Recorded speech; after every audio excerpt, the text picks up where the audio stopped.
Hello everybody, today in this video I'll show you how to easily turn on dark mode for Snapchat for iPhone, so let's jump right into it. As you can see here, I'm not on dark mode on Snapchat. To turn it on, go to settings and then tap on accessibility right here. Once you're there, tap on display and text size. From here, turn on the toggle next to smart invert. Once you do that, go ahead and close Snapchat.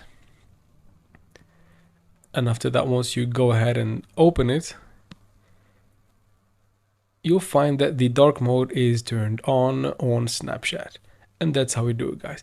Now, of course, if your app or iPhone supports dark mode in the first place, follow up with me. It is very easy. Open Snapchat and then tap on the profile picture on the top left corner. From there, tap on the gear icon on the top right, and then tap on app appearance, tap on always dark, and the dark mode will be set. And that's how we do it, guys. I hope this video was helpful. Please like and comment down below. Don't forget to subscribe for future videos like this one, and thanks for watching.